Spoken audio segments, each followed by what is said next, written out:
ইম্ফলে এ সময় আনারসটা খুব সস্তা। অভি দুপুরে বাড়িতে খেতে এসেছিল। খাওয়া হয়ে যাওয়ার পর বারান্দায় বসে আনারস খাচ্ছিল। ঠিক এমন সময়ই ফোনটা বাজল।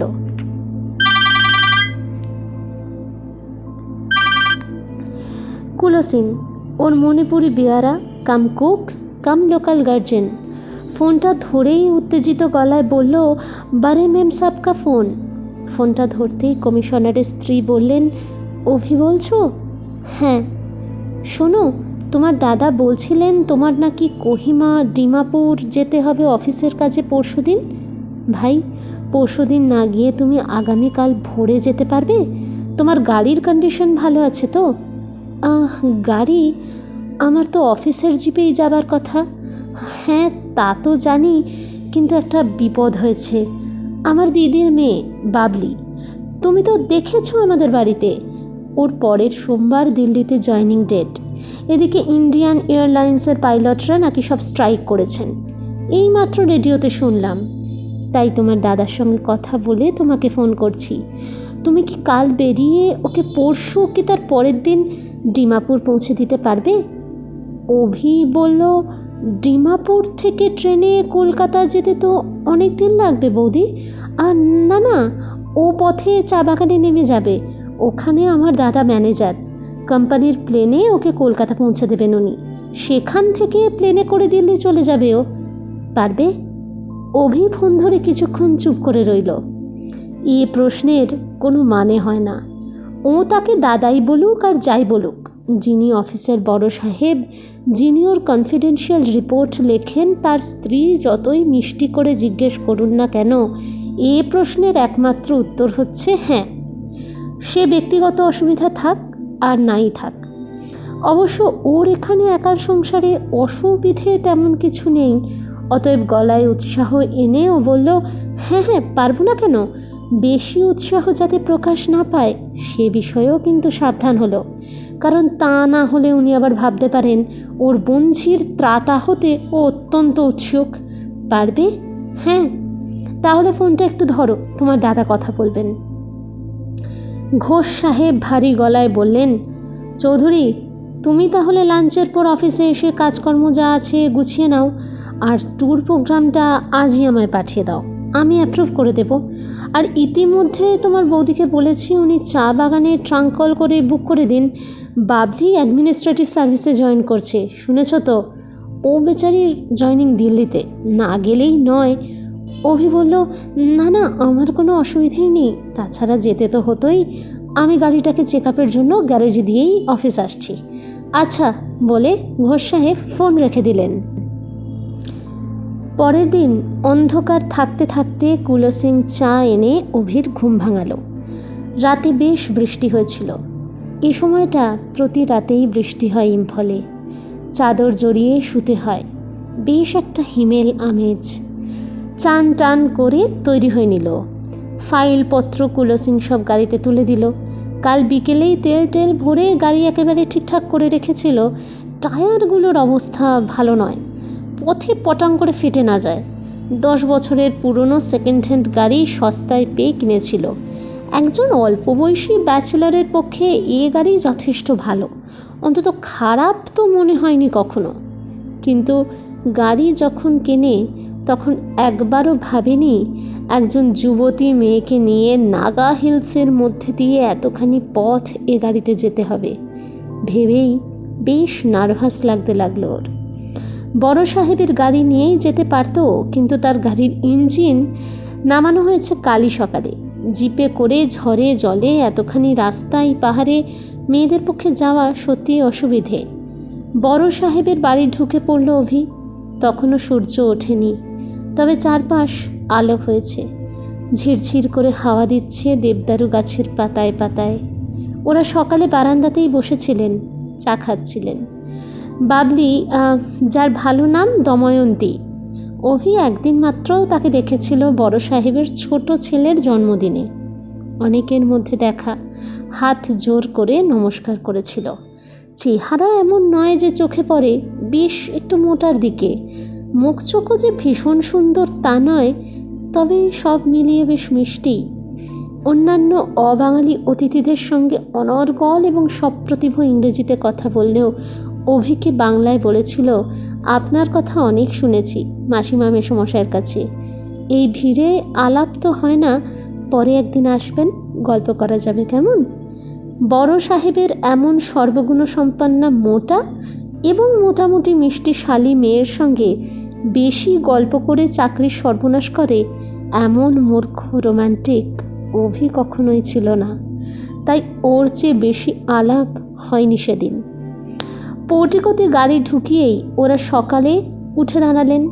গাড়ির বুট খুলে দিল অভি। সুটকেসটা ওঠানো হলো, সঙ্গে ওঠানো হলো বিছানা। আসবার সময় প্লেনে এসেছিলেন, তাই তখন বিছানা আনেননি। ঘোষ সাহেব বললেন, কোহিমার লাইন খারাপ, ফোনে পাইনি, সকালে চেষ্টা করব, আশা করি MLS হোস্টেলে জায়গা পেয়ে যাবে তোমরা রাত কাটাবার মতো। তাই আর বিছানাপত্র লটবহর এসব লাগবে কি? মিসেস ঘোষ অবশ্য বললেন, অভি দেখে বাবা, সাবধানে নিয়ে যেও, মা মরা মেয়ে। তারপর বাবলির দিকে ফিরে বললেন, দেখিস তুই আবার পথে ঝগড়া টগড়া করিস না, যা ঝগড়াটে মেয়ে তুই।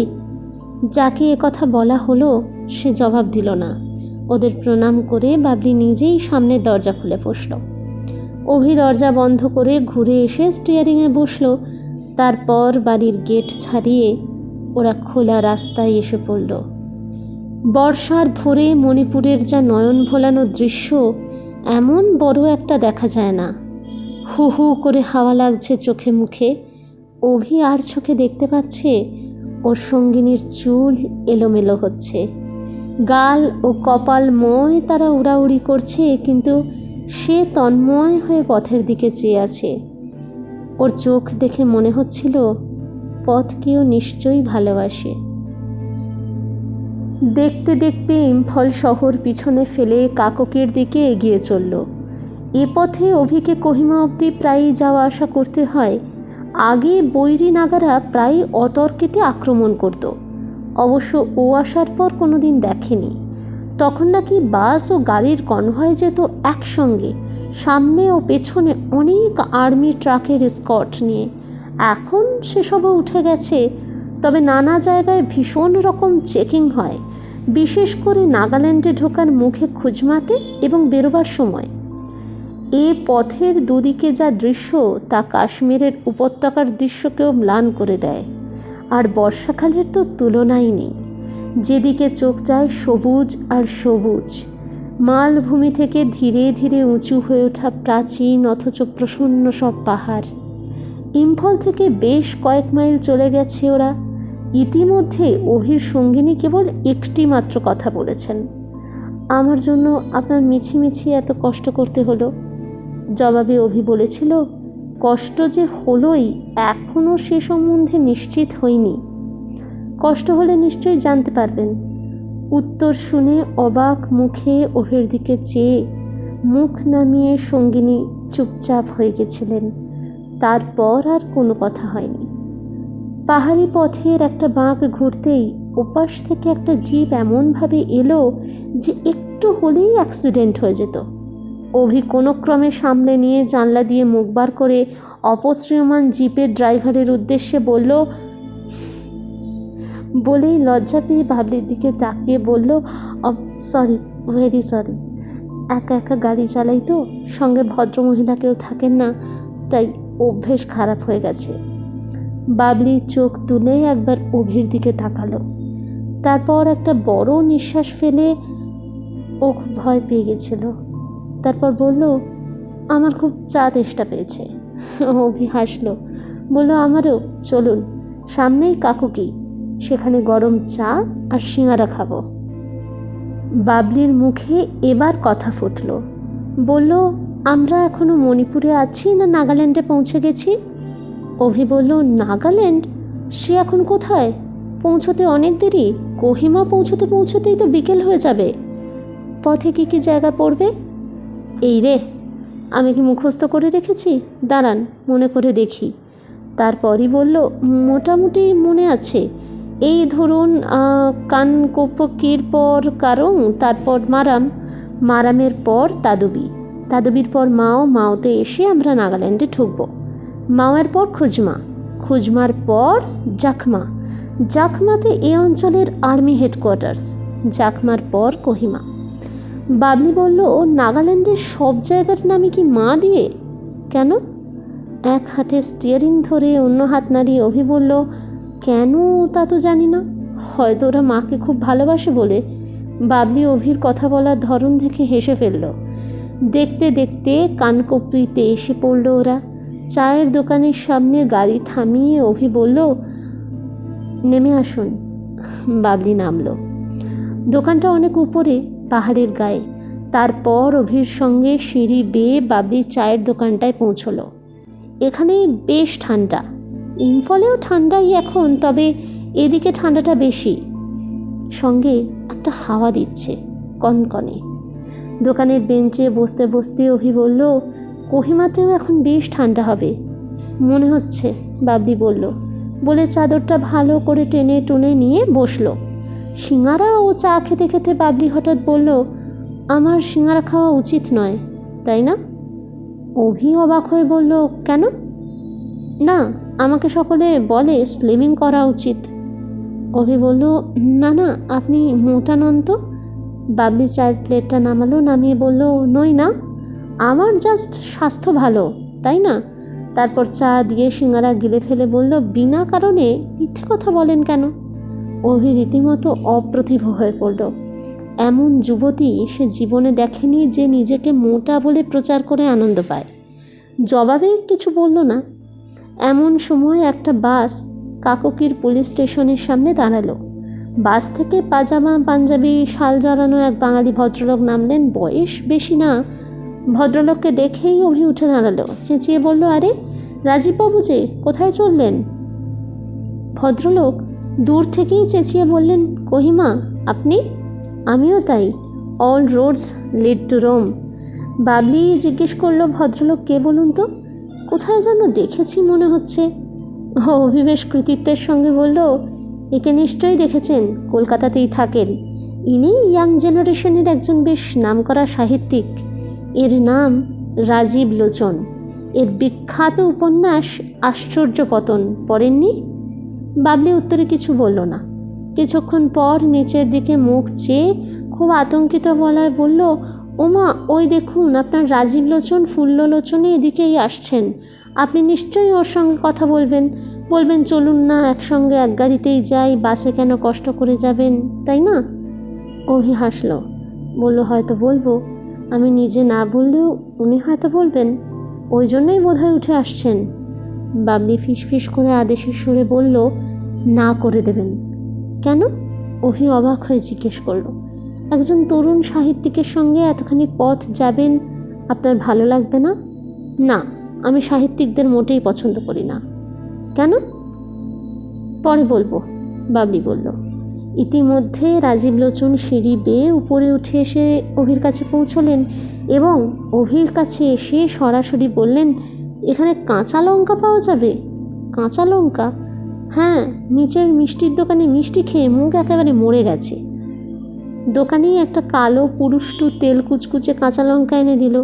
রাজীব লোচন কাঁচা লঙ্কা নিয়ে লোকে যেমন করে গন্ধরাজ ফুলের বোঁটা ধরে শুকতে শুকতে পথ হাঁটেন, তেমন করে আঙুলে ধরে চিবুতে চিবুতে সিঁড়ি দিয়ে নেমে গেলেন। সিঁড়িতে আধা আধি নামতে না নামতেই হঠাৎ একটা আলোড়নের শব্দ শোনা গেল এবং হাতে কাঁচা লঙ্কা ধরা অবস্থাতেই দোকানদারের খোঁটায় বাঁধা একটা সাদা পাঁঠার গলার দড়িতে হোঁচট খেয়ে অবোধ পাঁঠাটার সঙ্গে গায়ের শালের জড়াজড়ি করে একেবারে একাকার কাণ্ড। অভি দৌড়ে এসে রাজীব লোচনকে তুলে ধরে বাসের কাছে নিয়ে দিয়ে এলো। তারপর ফিরে এসে বাবলিকে বলল, এবার নেমে আসুন, চলুন যাওয়া যাক। বাবলি আস্তে আস্তে নেমে এলো। পাঁঠাটার পাশ দিয়ে আসার সময় বাঁ হাত দিয়ে পাঁঠাটার গায়ে একটু আদর করে দিল। অভি গাড়ি স্টার্ট করলো। গাড়িটা দাঁড়িয়ে থাকা বাসটাকে অতিক্রম করে যেতেই বাবলি বলল, আশ্চর্য পতন। অভি প্রথমে বুঝতে পারল না, পরক্ষণেই হো হো করে হেসে উঠে বলল, অনেকক্ষণ ধরে হাসার পর, আপনি তো সাংঘাতিক মেয়ে। বাবলি উত্তর না দিয়ে জানলা দিয়ে বাইরে চেয়ে রইল। হাসি থামলে অভি বলল, আপনি সাহিত্যিকদের পছন্দ করেন না কেন? এমনি ব্যক্তিগত কারণে। ও মানে আমাকে নিশ্চয়ই বলা যায় না। এবার বাবলি মুখ ঘুরিয়ে বলল, না তেমন ব্যক্তিগত নয়, মানে আমার ওদের ওপর দারুণ অভিমান আছে, রাগও বলতে পারেন। কেন? ওরা জার্নালিজম করেন, যা দেখেন তারই ছবি আঁকেন, ওরা নতুন কিছু সৃষ্টি করেন না। আজকালকার এই আপনাদের মতো তরুণ লেখকরা, ওদের কারোরই কোনো গভীর বিশ্বাস নেই, কেবল একটা ক্ষণস্থায়ী ভঙ্গি আছে, ঝুলপির পরিবর্তনশীল দৈর্ঘ্যের মতো। তাই এদের সম্পর্কে আমার কোনো ইন্টারেস্ট নেই। অভি বলল, বাবা আপনি যেমন বাংলা বলছেন ভয় হচ্ছে, আপনি লেখেন টেখেন? বাবলি বলল, লিখি না, তবে লিখব হয়তো কোনো দিন। কী নিয়ে লিখবেন? ঢোলা প্যান্ট, ঢিলে ঢালা জামার চালাকিতে বিশ্বাস করে না এমন ছেলেদের নিয়ে, যাদের নিয়ে কেউ লেখে না, ওরকম রিয়েল স্মার্ট ছেলেদের নিয়ে লিখব। বাবলি যখন এসব কথা বলছিল তখন অভি আর চোখে অ্যাসকেলেটরের ওপর চাপিয়ে রাখা পায়ের দিকে চেয়ে নিজের প্যান্টের ঘেরটা দেখে নিল। মাঝামাঝি একটু আশ্বস্ত হলো। অভি গাড়িটাকে আস্তে করে বলল, একটা সিগারেট খেতে পারি? বাবলি ঘাড় নাড়ল। ওরা কারং পেরিয়ে গেল। পথের পাশে হাট, নাগারা পাহাড় থেকে হরিণ আর শুয়োর মেরে এনে ওরা হাটে বসে।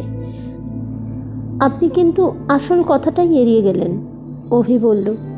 ব্যক্তিগত কথাটা বললেন না, কেন সাহিত্যিকদের অপছন্দ করেন? বলতে পারি, যদি আপনি 10 জনকে বলে না বেড়ান। আমার 10 জন নেই তো বলবো কাকে? অপছন্দ করি এই কারণে, যে কোনো সাহিত্যিকই আমার মতো মোটাসোটা মেয়েদের নায়িকা করে কখনো কোনো গল্প লেখেননি। ওদের ভাবটা এমন যে যত বুদ্ধি আর মেধা যেন ওই ফিগার সর্বস্ব সুন্দরী মেয়েদের একচেটে। এতেই মনে হয় যাদের নিয়ে এরা লেখেন বা যাদের নিয়ে লিখবেন, তারা নিজেরা কখনো দেখেননি বা জানেন না। এবার অভি হাসল, বলল, আপনার একটা অবসেশন আছে আপনার মোটাত্ব নিয়ে। আসলে কিন্তু আপনি তেমন মোটা নন, আপনি দেখতে অসুন্দরীও নন।